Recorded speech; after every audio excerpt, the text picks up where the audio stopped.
Kemudian Mahkamah Konstitusi itu juga punya masalah sekarang karena mereka semua terkena pelaksanaan terjadi kecurangan, tapi mungkin ada sistem. Ada persoalan-persoalan dalam persiapan pemilihan umum kita kali ini. Kalau ada hal-hal yang krusial bisa disampaikan kepada Majelis Hukum dan HAM pimpinan Pusat Muhammadiyah.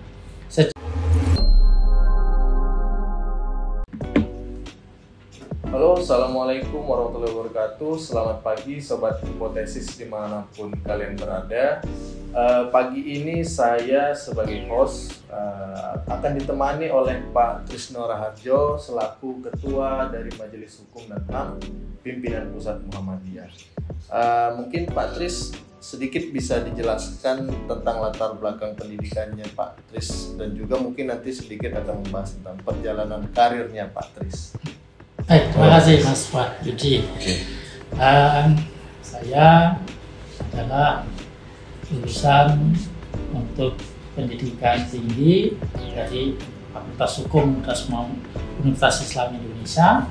Pendidikan sarjana 2 saya adalah dari Magister Hukum dan S3 saya dari program Doktor Ilmu Hukum Diponegoro. Dua-duanya di Universitas Diponegoro.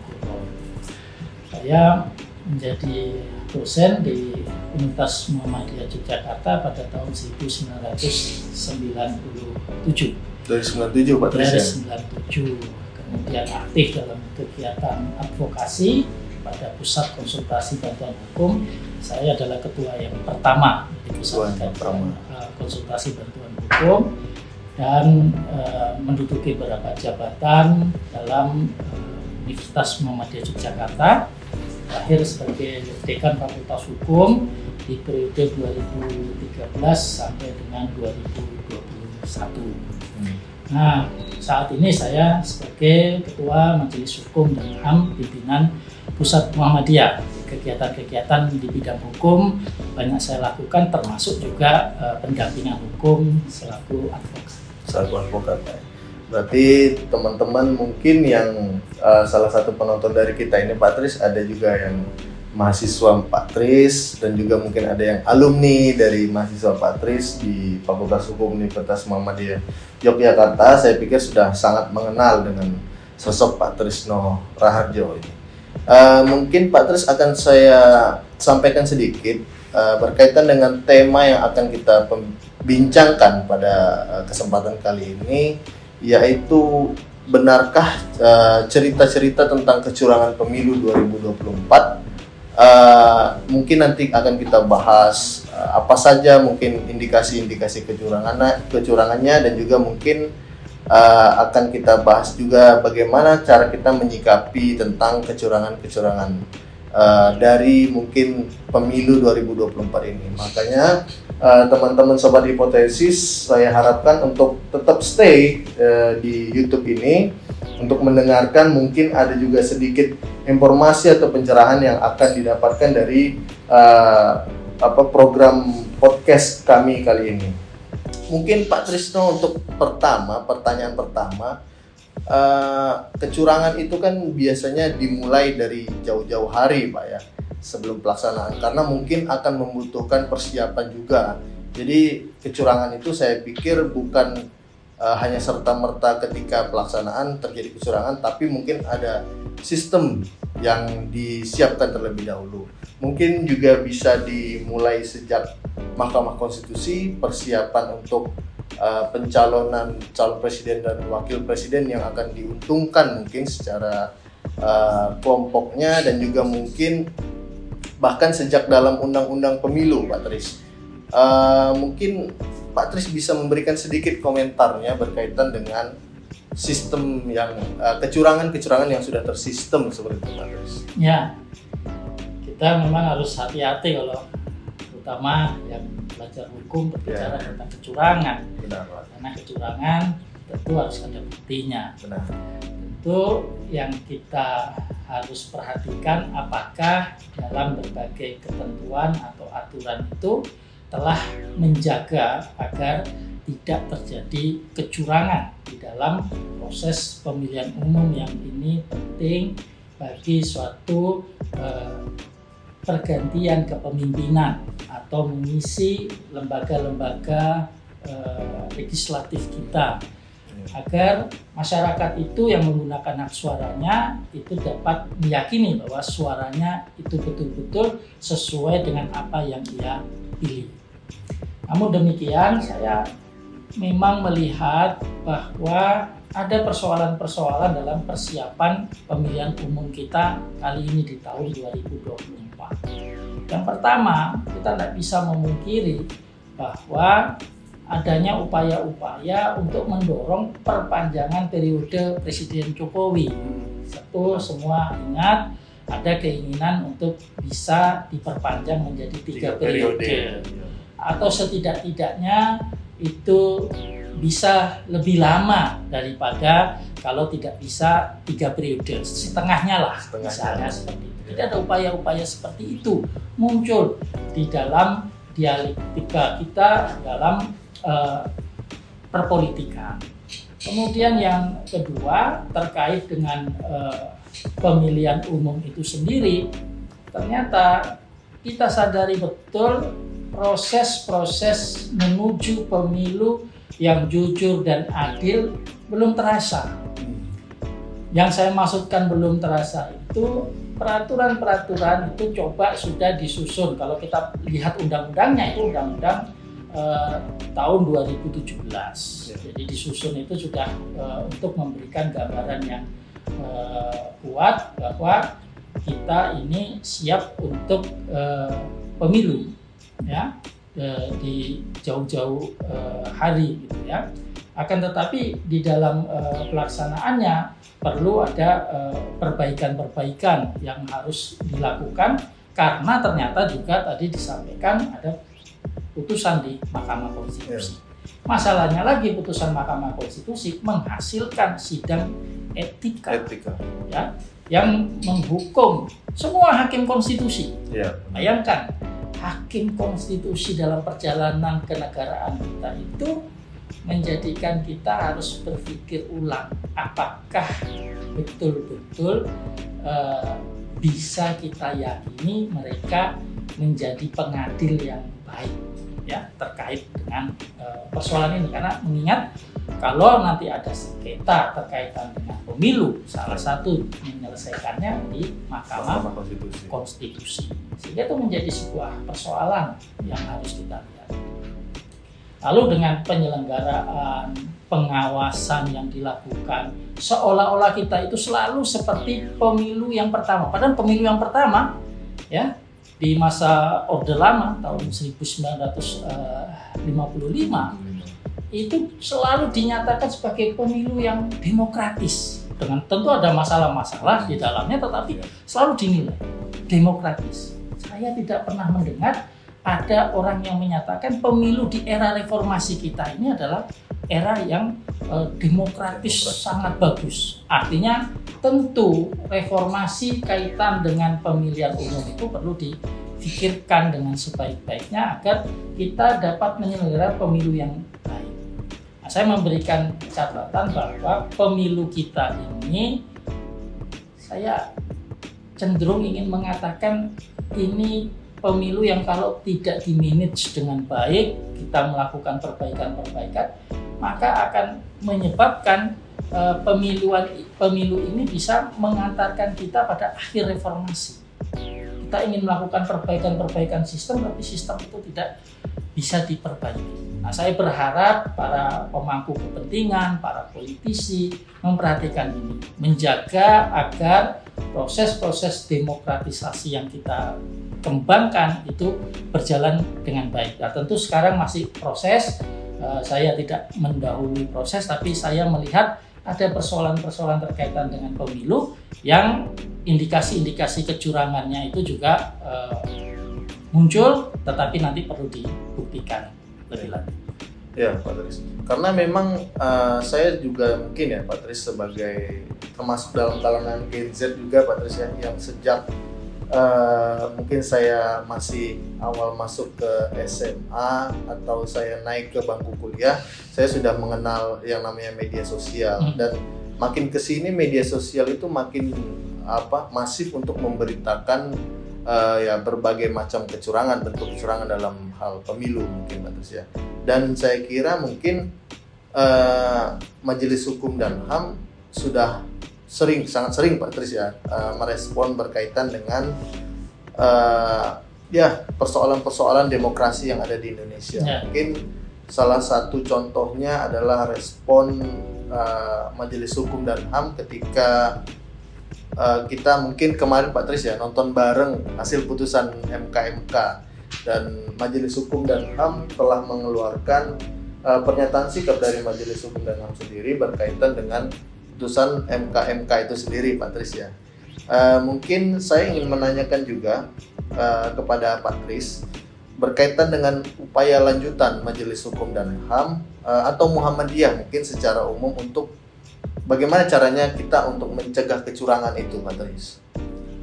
Ya, kalau upaya-upaya untuk melakukan pencegahan, sebenarnya kita sudah mengupayakan dengan memberikan beberapa masukan kepada para penyelenggara, dan itu kita lakukan di setiap pemilu. Saya masih ingat di 2019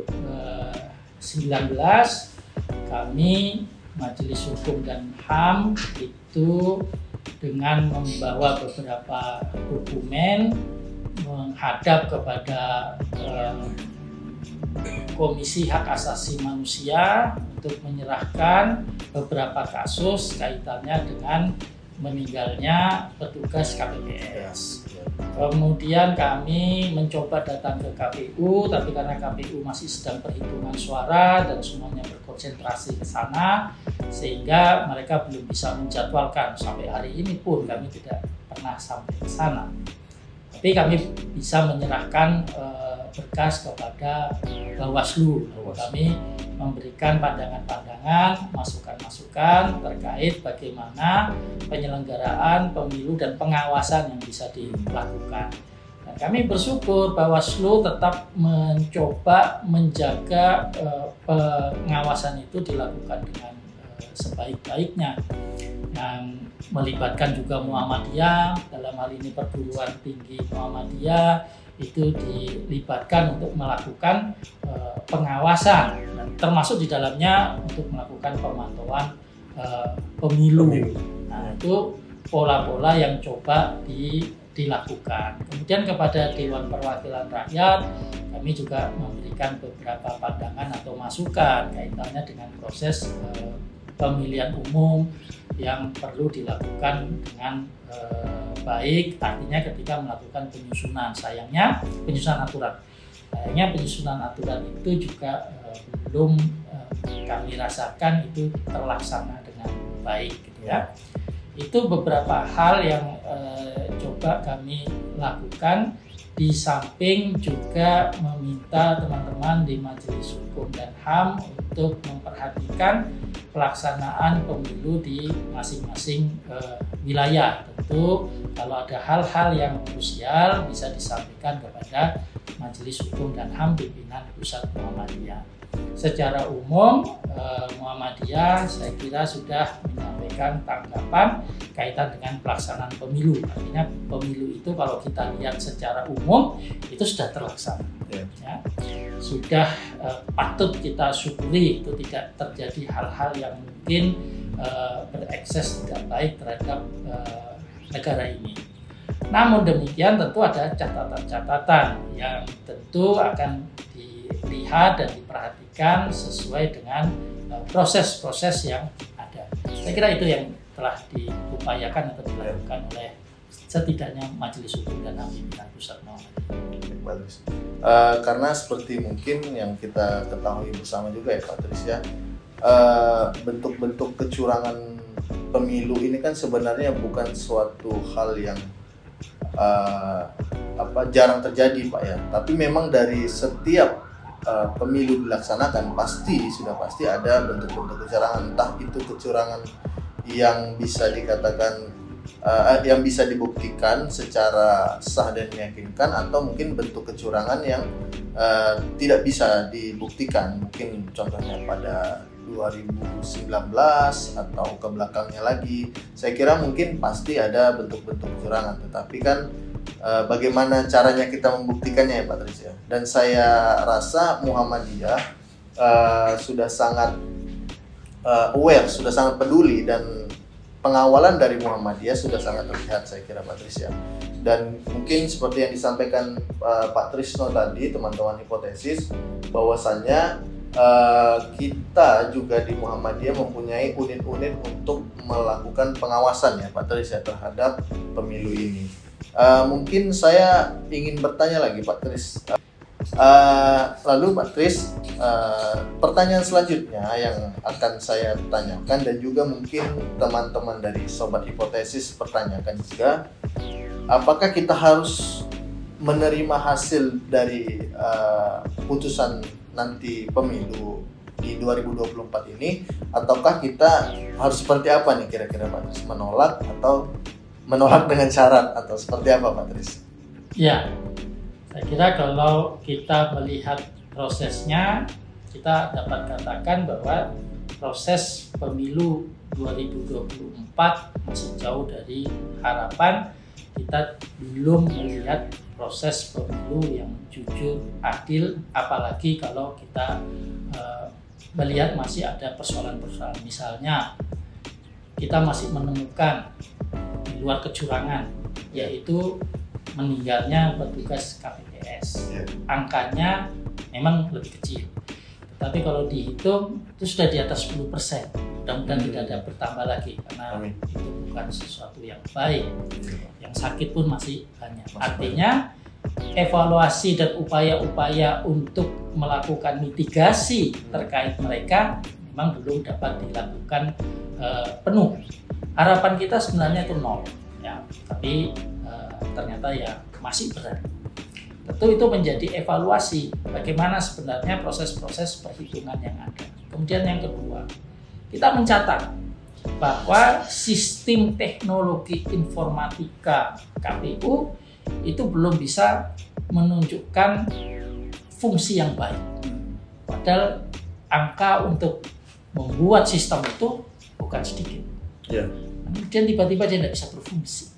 Pertanyaan besar itu, kenapa teknologi yang kita yakini akan membantu kita mengetahui pemilu yang jujur, adil, bersih itu kemudian malah menimbulkan kecurigaan. Sehingga inilah menjadi persoalan, karena teknologinya saja kemudian menjadi sebuah persoalan, meskipun ada penjelasan-penjelasan yang dimunculkan untuk itu. Bukankah kita harus belajar dari penggunaan teknologi informasi, bagaimana menjaga informasi yang ada, bagaimana sistem yang masuk itu bisa terjaga. Dan dulu itu sudah pernah kejadian ya di pemilu-pemilu awal-awal reformasi, bagaimana sistem perhitungan suara itu bisa ditembus oleh hacker ya. Nah, saya kira itu sudah ada upaya-upaya untuk memperbaiki. Namun demikian tentu kita menjadi perlu untuk mencermati kenapa sistem-sistem kita ini tidak berfungsi. Menurut hemat saya ya tadi, karena kita tidak menyiapkan pemilu ini jauh-jauh hari. Kepentingan politiknya masih sangat kental dan pembuat undang-undangnya semuanya bermain. Karena ini pemilihan presiden, pemilihan legislatif, semuanya ada di situ. Sehingga memang ini perlu dijaga agar kita memiliki kualitas pemilu yang baik. Lalu kemudian selalu disampaikan kalau tidak puas sudah itu ada tujuan terakhir di Mahkamah Konstitusi. Gugat saja di sana, bawa semua bukti-bukti kecurangan nanti akan dibuktikan di Mahkamah Konstitusi. Nah, cara berpikir ini kemudian menyederhanakan masalah. Kami boleh curang, nanti kalau kamu mau gugat saja di Mahkamah Konstitusi. Nah, itu tidak boleh. Ya, sehingga yang harus dilakukan adalah mengevaluasi apa yang ada ini.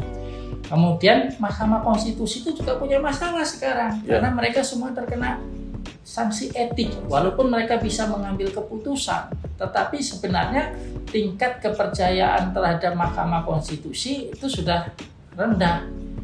Hingga membawa masalah ini ke Mahkamah Konstitusi sekarang itu menjadi sebuah permasalahan. permasalahan. Nah, dengan demikian menurut hemat saya tentu ini menjadi evaluasi terutama pada penyelenggara pemilu bahwa mereka harus bersungguh-sungguh. Tunjukkan sampai dengan perhitungan yang terakhir bahwa mereka itu melakukan penghitungan dengan sebaik-baiknya. Kalau itu tidak dapat dilakukan menurut hemat saya, wajar kalau pemilihan umum 2024 menjadi catatan yang menurut hemat saya itu adalah buruk dalam pelaksanaan pemilu. Saya kira itu, Mas. Ya. Karena memang Mahkamah Konstitusi juga mungkin sekarang ya dari pihak orang yang merasa diuntungkan akan merasa bahwasannya ya ketika dibawa ke MK semua permasalahan mereka akan bisa tangani karena ya problem etiknya juga terjadi di dalam tubuh MK sendiri ya Pak Trisno ya.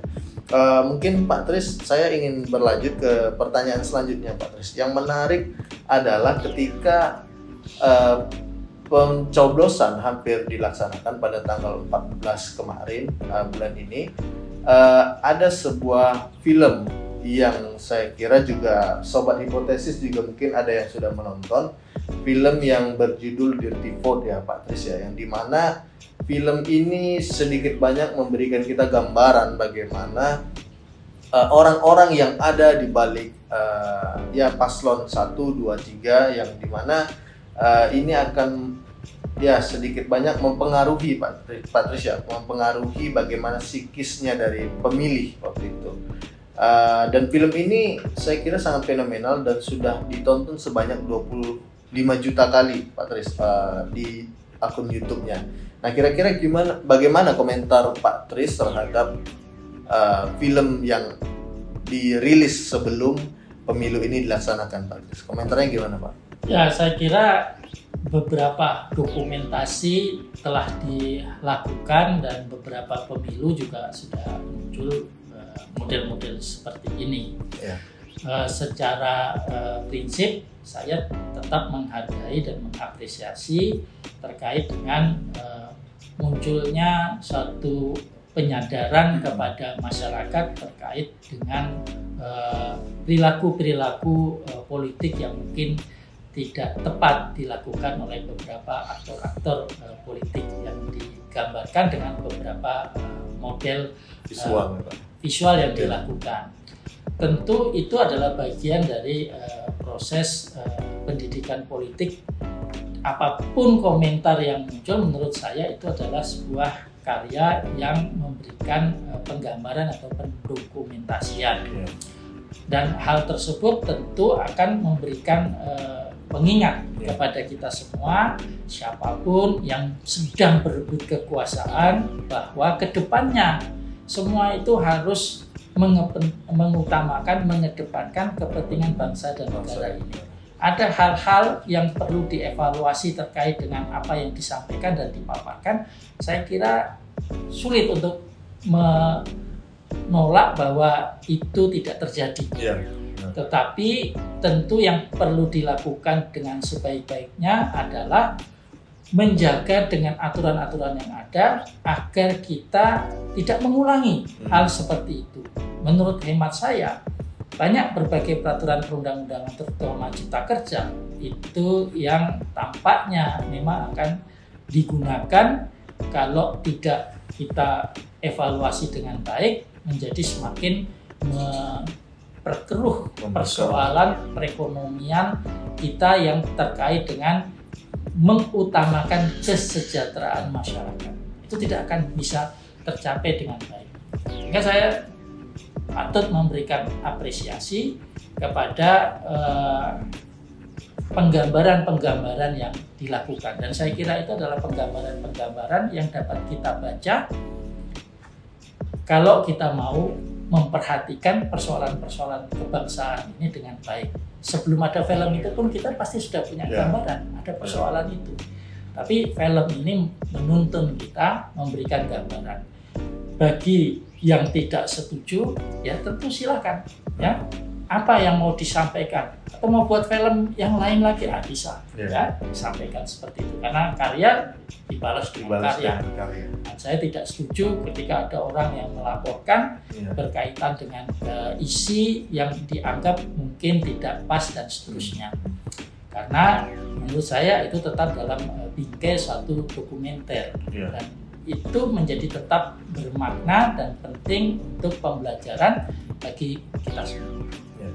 Dan mungkin juga gambaran dari film itu juga saya kira sedikit banyak memberikan edukasi juga Pak ya kepada masyarakat kita, bagaimana sebenarnya ya demokrasi kita di Indonesia ini tidak hanya sebatas pada tokoh-tokoh elit besarnya saja, tetapi ya masih banyak problematika di belakangnya yang mungkin masyarakat Indonesia secara luas tidak mengerti ya Pak ya.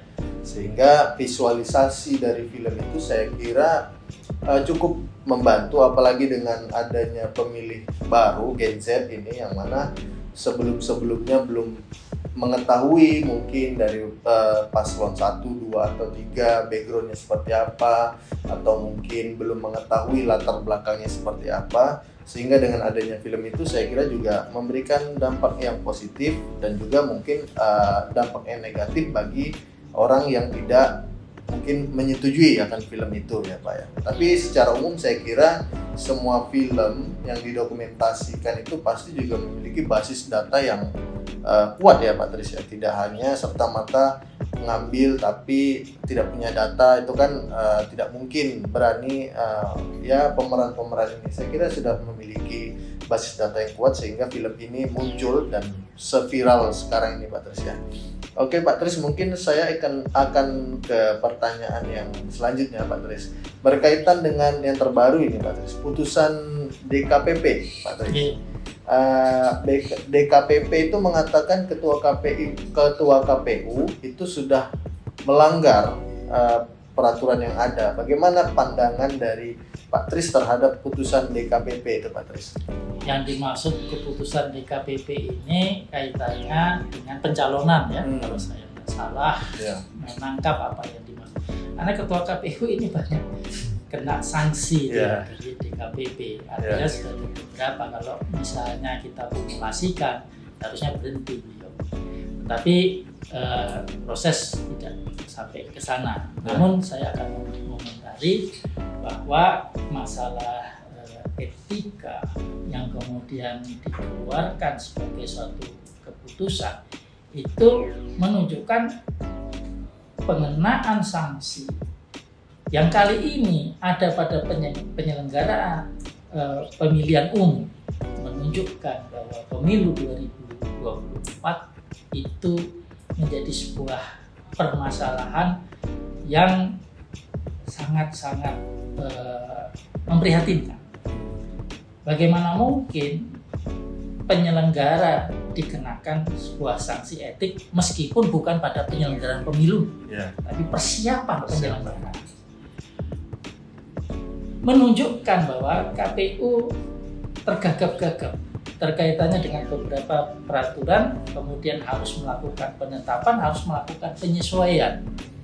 Seharusnya itu menjadi ranah pemikiran yang hati-hati dan sungguh-sungguh. Bila perlu, mereka tentu bisa bertanya kepada ahli hukum yang mereka percaya. Bagaimana seharusnya mereka mengambil sikap. Nah, tampaknya menurut hemat kami ada yang tidak dilakukan secara sungguh-sungguh. Mungkin ditanyakan tapi jawabannya mungkin belum datang, sehingga mereka harus mengambil sikap, dan pengambilan sikap itu menurut DKPP menjadi bermasalah. Karena itu bermasalah, tentu cara terbaik untuk menyelesaikan itu adalah mereka bersungguh-sungguh di dalam proses penghitungan suara yang sedang berlangsung ini. Mereka punya juga banyak masalah kaitannya dengan model-model penghitungan, dan kemungkinan ada pemungutan suara ulang ataupun pemungutan suara yang mungkin tertunda. Jadi tentu 2024 ini kita akan menyaksikan sebuah proses pemilu yang melelahkan bagi penyelenggara karena ada beberapa perubahan. Belum lagi kalau ini nanti menjadi sengketa di Mahkamah Konstitusi. Dan bisa jadi di Mahkamah Konstitusi membenarkan dalil-dalil misalnya yang disampaikan pasangan 01 dan pasangan 03 dan kemudian meminta pengulangan penghitungan suara. Bisa penghitungan suara saja, bisa dilakukan pemilihan ulang. Artinya itu dilakukan yang tentu perlu difikirkan dengan baik. Ini pun memerlukan suatu strategi pemikiran yang sungguh-sungguh. Nah, bisa nggak KPU dengan persoalan-persoalan yang ada saat ini mampu untuk menunjukkan mereka bisa melakukan. Tapi kalau itu tidak dilakukan dengan sungguh-sungguh, maka sejarah akan mencatat sebagaimana yang tadi saya katakan, ini adalah pemilu yang dapat kita kategorikan sebagai pemilu terakhir era reformasi. Nah, mudah-mudahan penyelenggaranya baik, kemudian kita reformasi ulang. Tapi kalau yang terpilih itu tidak melakukan perubahan, maka kita akan masuk era baru. Saya belum tahu karena kita belum melaksanakan dan belum bisa melakukan evaluasi. Tapi setidak-tidaknya saya menyatakan ini bisa menjadi akhir dari era reformasi. Ya. Hampir sama dengan jumlah pemilu pada masa Orde Baru, kemudian Orde Baru tumbang. Nah, sekarang kita juga memasuki periode pemilu yang masa waktunya sama dengan masa Orde Baru.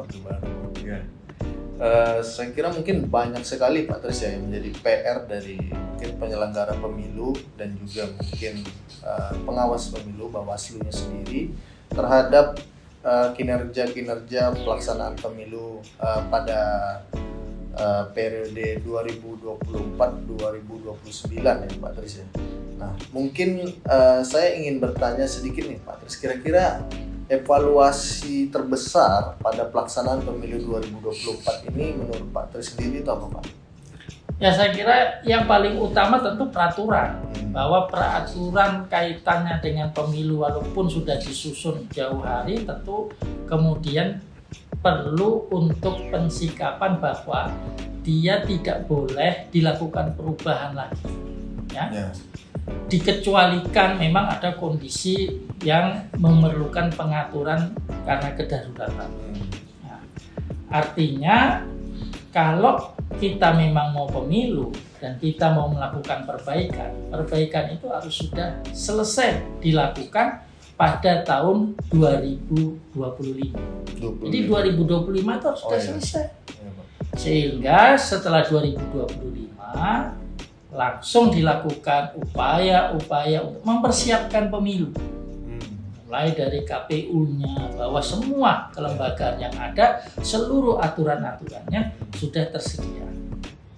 Dengan demikian, pada saat pelaksanaan, kita akan pemilu di 2028 misalnya, atau 2029 misalnya, di Februari lagi misalnya, maka itu sudah tidak ada lagi aturan-aturan baru yang kemudian diperlukan, kecuali tadi yang saya katakan kedaruratan. Dengan demikian aturannya itu sudah jelas, orang-orangnya sudah jelas, kemudian mereka sudah siap. Ya, apalagi kan kita mau melaksanakan pemilihan kepala daerah serentak di tahun ini. Artinya secara prinsip kita sudah harus menyelesaikan berbagai aspek yang ada. Harapannya kita akan melaksanakan pemilu yang lebih baik, lebih jujur, lebih adil, dan teknologinya tidak bermasalah. Sehingga tidak lagi kita lihat di 2024 ini akan terulang di 2029. Nah, karena itu sudah dilakukan perbaikan-perbaikan. Tentu yang kedua adalah orang-orang yang akan menduduki KPU, Bawaslu adalah orang-orang terpilih dan baik, ya, orang-orang yang menguasai kompetensi tentang kepemiluan. Saya menganggap bahwa tidak boleh, ya, mereka yang melakukan pemilihan terhadap KPU itu menempatkan orang-orang yang tidak memiliki kredibilitas yang baik. Sehingga kita bisa mendapatkan orang-orang yang memiliki keilmuannya, keilmuan teknisnya, dan integritas.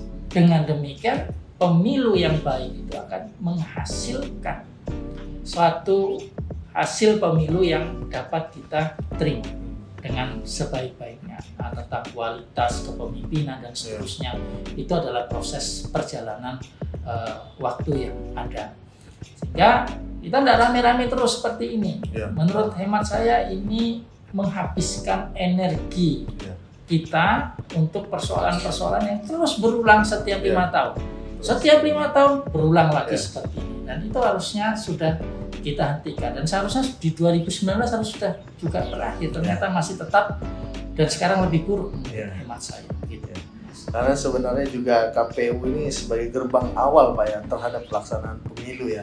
Ketika misalnya persiapannya tidak sebagus pelaksanaannya, saya kira mungkin akan berimpact pada pelaksanaannya nanti. Makanya ketika Pak Trisno tadi mengatakan bahwasannya hal yang paling penting adalah mungkin perbaikan terhadap peraturan-peraturan dari KPU sendiri terhadap penyelenggaraannya. Di samping itu juga mungkin tadi sumber daya manusianya juga yang dipilih juga harus berintegritas dan kredibel, karena mau tidak mau ya terhadap pelaksanaan pemilu inilah nanti calon-calon pemimpin bangsa kita akan dipilih ya Pak Tris ya. Mungkin Pak Tris ada nggak sih pesan untuk warga Muhammadiyah dan juga mungkin generasi Z terhadap menyikapi pemilu pada 2024 ini Pak Tris? Ya, saya kira pemilu sudah dilaksanakan, kita sedang menunggu proses hasil yang ada. Bagi warga Muhammadiyah, saya meyakini sangat paham apa yang harus dilaksanakan, terutama untuk menjaga persatuan dan kesatuan bangsa kita. Bahwa ada persoalan-persoalan, mari kita selesaikan persoalan-persoalan itu sesuai dengan mekanisme hukum yang ada. Dan setelah keputusan itu semua selesai, kita kembali menjadi warga bangsa yang melaksanakan semua kewajiban-kewajiban kita, kemudian melaksanakan hak-hak yang bisa kita peroleh dengan sebaik-baiknya untuk kemajuan bangsa dan negara. Saya kira itu. Ya, baik. Itu tadi teman-teman hipotesis apa yang menjadi pesan dari Pak Trisno sebagai Ketua Majelis Hukum dan HAM Pimpinan Pusat Muhammadiyah. Dan yang terakhir nih Pak Tris, saya ingin menanyakan kira-kira berapa nilai untuk demokrasi Indonesia dari 1 sampai 10 Pak Tris? Dengan posisi pemilu yang ada seperti ini, menurut hemat saya proses demokratisasi di Indonesia itu ya menurut saya angkanya di bawah 5. Di bawah 5, teman-teman hipotesis ya. Itu tadi dari Pak Trisno Raharjo. Terima kasih Pak Tris untuk waktu yang telah diluangkan untuk teman-teman hipotesis. Semoga apa tadi yang disampaikan oleh Pak Trisno dalam perbincangan kita tadi mendapatkan sedikit banyaknya pengaruh positif terhadap teman-teman semua yang menyaksikan video podcast dari LHKP atau biasa disebut Lembaga Hikmah dan Kebijakan Publik Pimpinan Pusat Muhammadiyah. Untuk daripada itu semua, kami dari tim LHKP dan tim podcast Hipotesis meminta untuk teman-teman jangan lupa untuk like, komen, dan subscribe YouTube dari LHKP, dan juga jangan lupa untuk memfollow akun Instagram kami di LHKP PP Muhammadiyah, dan juga mungkin kalau ada kritik dan saran bisa disampaikan di kolom komentar. Terima kasih atas kunjungannya Pak Tris ke podcast kami. Kurang lebihnya kami mohon maaf. Wassalamualaikum warahmatullahi wabarakatuh.